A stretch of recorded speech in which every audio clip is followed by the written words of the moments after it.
বিসমিল্লাহির রহমানির রহিম।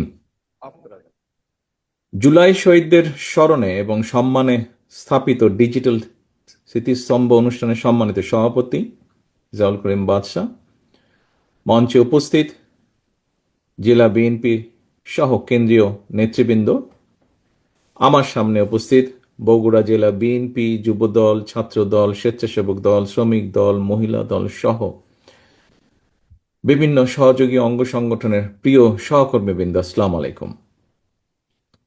আসসালামু আলাইকুম। আমার বক্তব্যের প্রথমেই আমি শহীদ ওসমান হাদির আত্মার মাগফিরাত কামনা করছি। প্রিয় সহকর্মীবৃন্দ, আমাদের যে এই আজকের অনুষ্ঠানটি, এই অনুষ্ঠানটি কি আমরা নাম কি দিয়েছি? আমরা নাম দিয়েছি যে জুলাই শহীদদের স্মরণে স্থাপিত ডিজিটাল স্মৃতিস্তম্ভ। জুলাই আন্দোলনে আমরা আমাদের যে সকল ভাইদেরকে হারিয়েছি, যারা শহীদ হয়েছেন, স্বাভাবিকভাবেই তারা এই প্রজন্মের তরুণ সদস্য ছিলেন। এই প্রজন্মের বা এই যুগের অন্যতম আবিষ্কার বা অন্যতম খুব পপুলার একটি মাধ্যম হচ্ছে আইটি মাধ্যম, ইন্টারনেট যেটিকে আমরা বলি। স্বাভাবিকভাবেই এই ইন্টারনেটের সাথে আমাদের তরুণ প্রজন্ম যারা এখন, তাদের একটা খুব নিবিড় সম্পর্ক রয়েছে। কিন্তু এই ইন্টারনেটের একটি হয়তো সমস্যা রয়ে গেছে, সেটা হচ্ছে ব্যয়বহুল। সবার জন্য অনেক সময় এফোর্ড করা সম্ভব হয়ে ওঠে না। আবার একইভাবে একইভাবে এই ইন্টারনেটের মাধ্যমে আমাদের তরুণ প্রজন্মের বহু সদস্য, সারা বাংলাদেশে ছড়িয়ে ছিটে থাকা বহু সদস্য এই ইন্টারনেটের মাধ্যমে সংযুক্ত হওয়ার মাধ্যমে তারা তাদের বিভিন্ন রকম, ছোট হোক বড় হোক, যার পক্ষে যতটুকু সম্ভব, তাদের কর্মসংস্থানের ব্যবস্থাও তারা করে থাকে। বহু সদস্য তরুণ প্রজন্মের, যদিও আমি বারে বারে বলছি তরুণ প্রজন্ম শুধু না, এখানে কম বেশি সব প্রজন্মেই সদস্যরাই ইন্টারনেটের সাথে কম বেশি নারী পুরুষ সকলেই সংযুক্ত, তবে তরুণ প্রজন্মের মধ্যে এটার ব্যবহারটা বেশি। এবং তরুণ প্রজন্মের বহু সদস্য পড়ালেখার জন্য এই ইন্টারনেটকে ব্যবহার করে থাকেন। আজকে আমরা যেটি আগামী দিনে বাংলাদেশে করতে চাই, সেই কাজটি যেটি সরকার বা দেশের পক্ষ, রাষ্ট্রের পক্ষ থেকে আমরা করতে চাই, সেই কাজটি আমরা আমাদের দলীয় অবস্থান থেকে প্রথমে শুরু করেছি।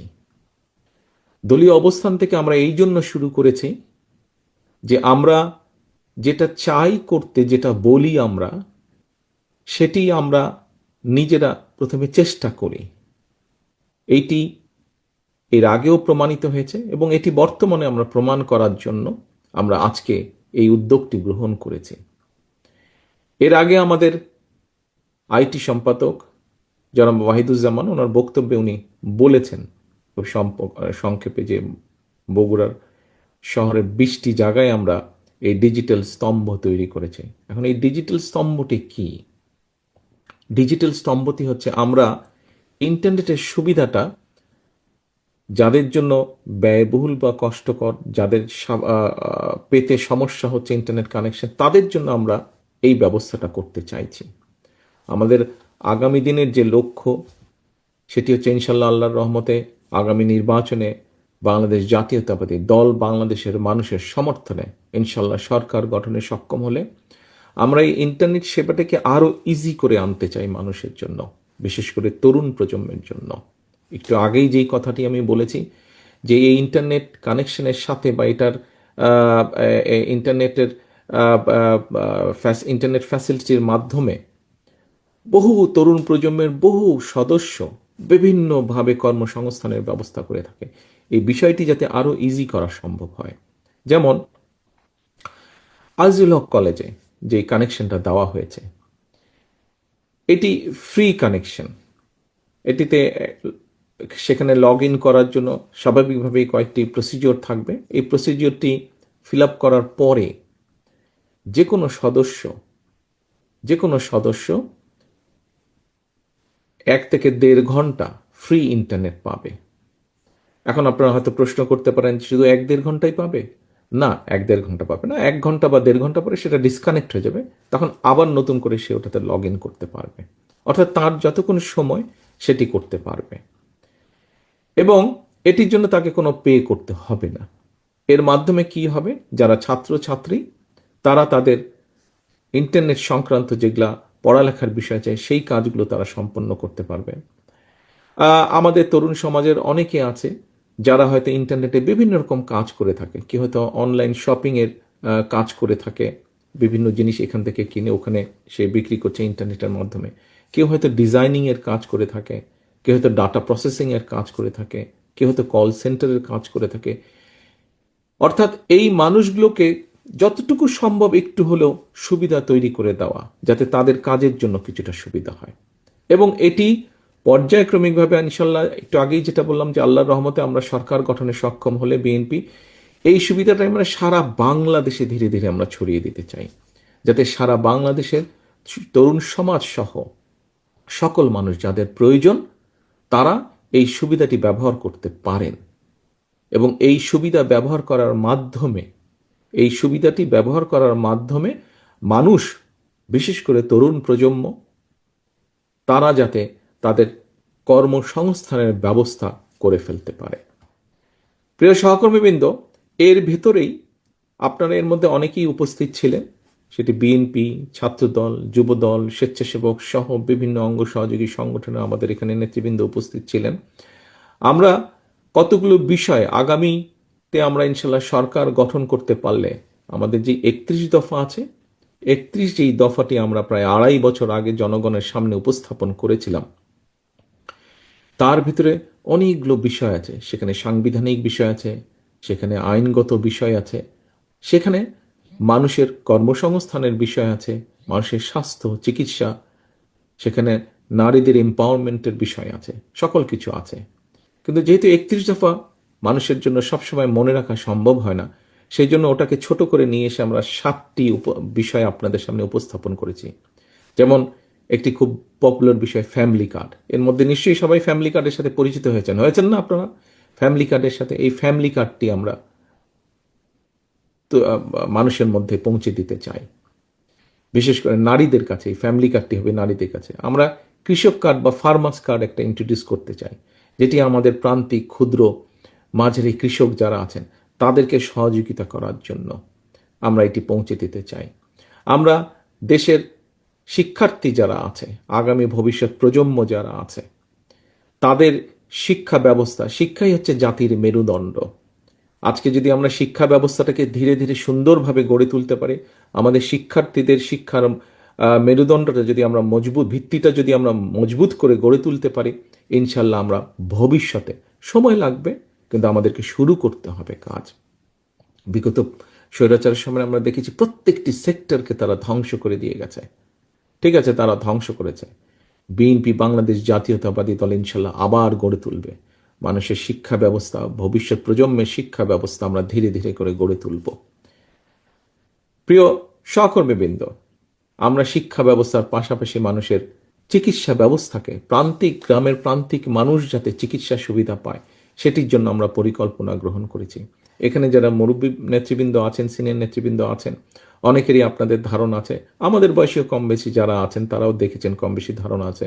শহীদ রাষ্ট্রপতি জিয়া রহমানের সময় পল্লী চিকিৎসক নামে একদল চিকিৎসক ছিলেন, যারা গ্রামে গিয়ে গিয়ে গ্রামের মানুষকে চিকিৎসা, বেসিক চিকিৎসা সুবিধাটা যারা দিতেন, ফলে অনেক মানুষকে তখন ঘরে বসেই সুস্থতা লাভ করতেন, হাসপাতালে আসার প্রয়োজন হতো না। আমরা ঠিক একইভাবে সেই কাজটি আবার শুরু করতে চাই স্বাস্থ্যকর্মী নিয়োগের মাধ্যমে। আমরা দেশে মোটামুটিভাবে পরিকল্পনা যে আমরা 1 লক্ষ স্বাস্থ্যকর্মী নিয়োগ করতে চাই। এই স্বাস্থ্যকর্মী নিয়োগ করে একদিকে যেরকম কর্মসংস্থান হবে, আবার একইভাবে আমরা নারীদের কর্মসংস্থানের ব্যবস্থা করতে চাই। 1 লক্ষের মধ্যে অন্তত 80-85% আমরা নারী স্বাস্থ্যকর্মী নিয়োগ করতে চাই। প্রিয় সহকর্মীবৃন্দ, শুধু এখানেই আমরা কর্মসংস্থানের ব্যবস্থা করতে চাই না। আজকে আমাদের যেই অনুষ্ঠানটি, যেই কারণে আমরা এখানে সকলে একত্রিত হয়েছি, যে এই যে ডিজিটাল স্মৃতিস্তম্ভ, এই প্ল্যাটফর্মটিকে ব্যবহার করে যেমন অনেক মানুষ উপকৃত হবেন, ঠিক একইভাবে আমরা আগামী দিনে ইনশাল্লাহ দেশে যুব সমাজের জন্য আমরা, যাতে তারা দেশের ভেতরে হোক দেশের বাইরে হোক কর্মসংস্থানের ব্যবস্থা করতে পারে, তার জন্য আমরা বিভিন্ন পদক্ষেপ গ্রহণ করব ইনশাল্লাহ। যেমন আমাদের ভোকেশনাল ইনস্টিটিউটগুলো মডার্নাইজ করার মাধ্যমে আমরা এখানে বিভিন্ন রকম আরও নতুন সাবজেক্ট ইন্ট্রোডিউস করব, যেই সাবজেক্টগুলো আমাদের প্রয়োজন নেই সেগুলোকে আমরা বাদ দিয়ে দেব। আমাদের দেশের মানুষ পৃথিবীর যে সকল দেশগুলোতে সাধারণত যায়, ইউরোপের কোথায় কোথায় কি কি কর্মসংস্থানের ব্যবস্থা আছে, জাপানে কি কি কর্মসংস্থানের ব্যবস্থা আছে, মধ্যপ্রাচ্যে কি কি কর্মসংস্থানের ব্যবস্থা আছে। আমরা শুনেছি যে চীনে অনেক জনসংখ্যা, কিন্তু এই মুহূর্তে চীনেও আস্তে আস্তে তাদের শ্রমিক প্রয়োজন এবং দক্ষ শ্রমিক প্রয়োজন। কিভাবে আমরা চীনে শ্রমিক পাঠাবো, কিভাবে ইউরোপে পাঠাবো আমাদের মানুষদেরকে, কিন্তু শুধু শুধু পাঠাবো না, আমরা তাদেরকে ভাষা শিক্ষা দেব, তাদেরকে বিভিন্ন প্রকার ট্রেনিং আমরা দেব, যেই কাজটি সে গিয়ে ওখানে সহজে যাতে সে চাকরি পেতে পারে। আমরা এইভাবে পুরো পরিকল্পনা সাজাচ্ছি। প্রিয় সহকর্মীবৃন্দ, বিশেষ করে তরুণ সমাজের যে সদস্য এখানে আপনারা যারা বসে আছেন, আজকের এই ডিজিটাল স্মৃতিস্তম্ভের সাথে আরেকটি এক্সাম্পল আমরা বলি। আপনাদের মধ্যে এখানে নিশ্চয়ই অনেকে আছেন যারা যেই কাজগুলো আমি বলেছি ডিজিটাল প্ল্যাটফর্মে যারা কাজগুলো করেন। আপনারা হয়তো এখন অনেকেরই হয়তো ঘরের কর্নারে বসে ল্যাপটপ নিয়ে বা কম্পিউটার নিয়ে কাজ করছেন। যেই কাজগুলো বলেছি, যে ডাটা প্রসেসিংয়ের কাজ হোক, ডিজাইনিংয়ের কাজ হোক, বিভিন্ন কাজ হয়তো আপনারা করেন। কিন্তু আপনাকে যদি ছোট্ট একটা জায়গার ব্যবস্থা করে দেওয়া যায়, একটা ফর্মাল জায়গার ব্যবস্থা যদি করে যাওয়া যায়, যেখানে আপনি সুন্দরভাবে একটা ছোট্ট অফিস করতে পারবেন, যেখানে আপনার ছোট্ট একটা কোম্পানি থাকবে, নিশ্চয়ই আপনার সেখানে কাজটা আরও ভালোভাবে হবে, আপনার ব্যবসাটা আরও একটু বেটার হবে। আপনারা নিশ্চয়ই খেয়াল করেছেন যে গত স্বৈরাচারের আমলে জনগণের অর্থ তছরূপ করার মাধ্যমে তারা কতগুলো ডিজিটাল পার্ক তৈরি করেছে দেশের বিভিন্ন জায়গায়। কিন্তু ডিজিটাল পার্কগুলোর কিন্তু কোনো কাজ হয় না, এখানে ম্যাক্সিমামই বন্ধ হয়ে পড়ে আছে। কিছু কিছু জায়গায় কমিউনিটি সেন্টার করেছে। আমরা এগুলোকে রিফাবলিশ করব। রিফাবলিশ করার মাধ্যমে আমাদের যে তরুণ সমাজের যারা সদস্য আছে, যারা অনলাইনে বিভিন্ন রকম কাজ করে, কন্টেন্ট মেক করে, অথবা ডিজাইনের কাজ করে, অথবা ডাটা প্রসেসিংয়ের কাজ করে, এর বাইরেও বিভিন্ন কাজ করে, এই মানুষগুলোকে আমরা এখানে জায়গা করে দেব। আজকের এই যে ডিজিটাল স্মৃতিস্তম্ভ আজিল কলেজ কানেকশনটা দেওয়া হচ্ছে, ওটা যেরকম ফ্রি হবে, ঠিক একইভাবে আমরা এই যে আইটি পার্কগুলো আছে, এই আইটি পার্কগুলোর মধ্যেও আমরা ফ্রি ওয়াইফাইয়ের ব্যবস্থা করব এখানে, এবং সেখানে আমরা যারা সত্যিকারভাবে এই কাজগুলোর সাথে যারা সম্পর্কিত এরকম তরুণ সমাজের সদস্যদেরকে আমরা সেখানে জায়গা করে দেবো, একটা স্পেস করে দেবো, তার যাতে নিজের একটা ছোট্ট অফিস হয়, সুন্দর অফিস হয়। হয়তো প্রথমে একজন কাজ করছে, হয়তো 2, 4, 5 বন্ধু মিলে একটা ছোট্ট কোম্পানি খুললো, আস্তে আস্তে তাদের কাজের পরিধি বাড়বে। আমাদের যেগুলা আমরা বিভিন্ন ভোকেশনাল ইনস্টিটিউট বা ট্রেনিং ইনস্টিটিউট আমরা তৈরি করতে চাচ্ছি, সেখানে আমরা তরুণ সমাজের কর্মসংস্থানের জন্য সেখানে আমরা যেমন এই টেকনিক্যাল ট্রেনিংগুলো দিব, একই সাথে কোন টেকনিক্যাল ট্রেনিংটা নিলে কোন দেশে গেলে তার কর্মসংস্থান খুব সহজে হবে, সেই দেশের ভাষা আমরা তাদেরকে শিক্ষা দেব। আমরা কয়েকটি ভাষা বেছে নিয়েছি। এখন মোটামুটি পৃথিবীতে যেই ভাষাগুলোর ডিমান্ড বেশি, বা যেই ভাষাগুলো দেশে গেলে কর্মসংস্থানের সুযোগ সহজেই পাওয়া যাবে, সেই ভাষাগুলো আমরা কম বেশি রিসার্চ করে বের করেছি, সেগুলো আমরা শিখাবো সেই সকল ট্রেনিং ইনস্টিটিউটে। কাজেই প্রিয় সহকর্মীবৃন্দ, মূল কথা হচ্ছে আমাদেরকে এখন সামনে যেই সময় এসেছে, এই সময় আমাদের মূল কাজ একটাই, করব কাজ, গড়ব দেশ, সবার আগে বাংলাদেশ। এটাই হতে হবে আমাদের মূল লক্ষ্য, এটাই হতে হবে আমাদের মূল টার্গেট, এটাই আমাদেরকে অ্যাচিভ করতে হবে। আমরা আন্দোলন করেছি, সংগ্রাম করেছি 71 সাল থেকে 24 পর্যন্ত। আমাদের দেশের বহু মানুষ বিভিন্ন সময় শহীদ হয়েছেন, আত্মহতি দিয়েছেন, বহু মানুষ নির্যাতিত হয়েছেন, বহু মানুষ পঙ্গুত্ব বরণ করেছেন, দল মত নির্বিশেষে, শুধু রাজনৈতিক দল না, রাজনৈতিক দলের বাইরে। আজকে যাদের স্মরণে আমরা ডিজিটাল স্তম্ভ করছি, এর মধ্যে বহু শহীদ আছেন, বহু মানুষ আছেন, বহু সদস্য আছেন যারা গুরুতর অসুস্থ হয়ে এখনও ঢাকা সহ বিভিন্ন হাসপাতালে চিকিৎসাধীন আছেন। এদের মধ্যে বহু মানুষ আছেন যারা কোনো রাজনৈতিক দলের সদস্য নয়, শুধুমাত্র তারা এই দেশকে ভালোবেসেই সেদিন স্বৈরাচারের বিরুদ্ধে রাজপথে নেমে এসেছিলেন। বহু মায়েরা আছেন যারা দেশকে মুক্ত স্বৈরাচারের কবল থেকে মুক্ত করার জন্য সেই জুলাই আগস্ট মাসে রাজপথে নেমে এসেছিলেন। বহু রিক্সা চালক, বহু সিএনজি চালক সহ সমাজের বিভিন্ন শ্রেণী পেশার মানুষ সেদিন বেরিয়ে এসেছিলেন রাজপথে, দেশকে মুক্ত করেছিলেন স্বৈরাচারের কবল থেকে। আজ দেশ মুক্ত হয়েছে অত্যাচারের হাত থেকে, স্বৈরাচারের হাত থেকে। এখন এখন কি পরবর্তী কাজ হচ্ছে দেশকে গড়া। প্রিয় সহকর্মীবৃন্দ, আপনারা বগুড়া জেলার অধিবাসী। বগুড়া জেলার অধিবাসী হিসাবে আপনাদের এই জেলার একজন সন্তান আছে। কে সে? মরহুম শহীদ রাষ্ট্রপতি জিয়াউর রহমান। উনি আপনাদের এই এলাকার সন্তান। আপনারা নিশ্চয়ই, আমরা সকলে গর্ববোধ করি যে ৭৫-এর পরে দেশ যখন ৭৫ দেশ স্বাধীনের পর থেকে যখন দেশ, সবাই আশা করেছিল দেশটি সামনে এগিয়ে যাবে, কিন্তু তার পরিবর্তে সম্পূর্ণ ভিন্ন চিত্র দেখেছে। পরবর্তীতে যখন শহীদ রাষ্ট্রপতি জিয়াউর রহমানের হাতে দেশ পরিচালনার দায়িত্ব পড়ে, এখানে বেশ কয়েকজন সিনিয়র নেতৃবৃন্দ আছেন। খুব সম্ভব আমাদের মাহবুবুর রহমান সাহেব শহীদ জিয়ার সাথে কাজ করেছেন, আমাদের মেয়র সাহেব সহ আরও কিছু আছেন। বগুড়ার বিভিন্ন জেলা উপজেলায়, বিভিন্ন উপজেলা পৌরসভায় ছড়িয়েছে এরকম অনেক নেতা আছেন আমাদের, যারা এখনো বেঁচে আছে, শহীদ জিয়ার সাথে কাজ করেছেন। সেই সময় আমরা দেখেছি কিভাবে শহীদ জিয়া ধ্বংসের কিনারায় চলে গিয়েছিল দেশ। বটমলেস বাস্কেট ছিল, সেই বটমলেস বাস্কেট থেকে শহীদ জিয়ার বাংলাদেশকে একটি খাদ্য রফতানির দেশে পরিণত করেছিলেন। আমরা দেখেছি কিভাবে শহীদ জিয়া, এই যে আমরা এখন গর্ব করি গার্মেন্ট শিল্প নিয়ে, এটি শহীদ জিয়া শুরু করেছিলেন। এই যে আমরা গর্ব করি এখন আমাদের বিভিন্ন মানুষ, প্রায় ১.৫ কোটির মতন মানুষ বিদেশে কর্মসংস্থান করছে, প্রবাসীরা, তারা দেশে রেমিটেন্স পাঠাচ্ছে, সেই রেমিটেন্স দিয়ে আমরা চেষ্টা করছি দেশে মিল কর কারখানা গড়ে তুলতে। এই কাজটাও শুরু করেছিলেন শহীদ রাষ্ট্রপতি জিয়াউর রহমান। প্রিয় সহকর্মীবৃন্দ, বাংলাদেশে প্রায় ২০ কোটি মানুষ। এই ২০ কোটি মানুষের জন্য ধীরে ধীরে আমাদেরকে চিকিৎসা ব্যবস্থা গড়ে তুলতে হবে। এই ২০ কোটি মানুষের মধ্যে আমাদের ভবিষ্যৎ প্রজন্ম যারা আছে তাদের সুন্দর শিক্ষা ব্যবস্থা গড়ে তুলতে হবে। এই সুন্দর শিক্ষা ব্যবস্থা গড়ে তোলার জন্য যে সকল শিক্ষক আছেন তাদেরকে আমাদের প্রপার ট্রেনিংয়ের ব্যবস্থা করতে হবে। এই ২০ কোটি মানুষের মধ্যে যারা তরুণ সমাজের সদস্য তাদের কর্মসংস্থানের ব্যবস্থা করতে হবে। এই ২০ কোটি মানুষের মধ্যে অর্ধেক হচ্ছে আমাদের নারী। তাদের পিছিয়ে থাকলে চলবে না। তারা কিভাবে ধীরে ধীরে শিক্ষিত এবং শিক্ষার আলোর মধ্যে প্রবেশ করতে পারেন, এবং একই সাথে তারা কিভাবে অর্থনৈতিক মজবুত ভিত্তির উপরে নিজেদেরকে দাঁড় করাতে পারেন, তার জন্য আমাদেরকে কাজ করতে হবে। প্রিয় সহকর্মীবৃন্দ, যেই কথাটি বলছিলাম, শহীদ রাষ্ট্রপতি জিয়াউর রহমান ধ্বংসের কিনারা থেকে এই দেশকে বের করে নিয়ে এসছেন।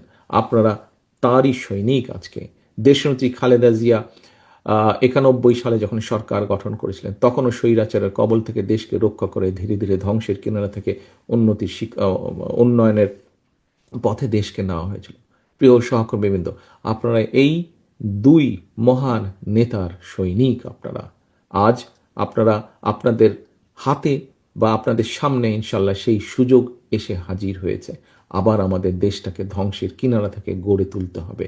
আমাদেরকে কঠোর পরিশ্রম করতে হবে। সামনের দিনগুলো আমাদের খুব ভালো দিন নয়, কিন্তু দেশের অর্থনৈতিক অবস্থা ভেঙে পড়েছে।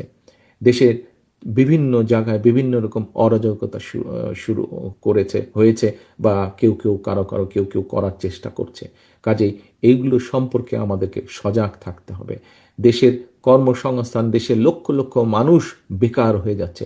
এই বেকারদের কর্মসংস্থানের উপায় আমাদেরকে বের করতে হবে। দেশের কৃষকরা একটা নাজেহাল অবস্থার মধ্যে আছেন। অনেক সময় তারা তাদের উৎপাদিত ফসলের ন্যায্য মূল্য পাচ্ছে না। বাজার ব্যবস্থার মধ্যে যেভাবে ভেঙে পড়েছে, যেভাবে বিভিন্ন দুষ্ট চক্র ঢুকেছে, তার থেকে এটাকে বের করে নিয়ে আসতে হবে, যাতে মানুষ সহজে ন্যায্য মূল্যে তাদের নিত্য প্রয়োজনীয় দ্রব্যগুলো তাদের হাতের নাগালের মধ্যে পায়। কাজেই আমরা যদি সকল কিছু বিবেচনা করি, আমাদের সামনে অনেক অনেক অনেক কাজ, আমাদের সামনে অনেক কাজ। প্রিয় সহকর্মীবৃন্দ, আমাদের সকলকে এখন ঐক্যবদ্ধ থাকতে হবে। সেটি আমরা বিএনপির নেতাকর্মীরাই হই, সেটি অন্য দলের নেতাকর্মী যারা গণতন্ত্রে বিশ্বাস করে।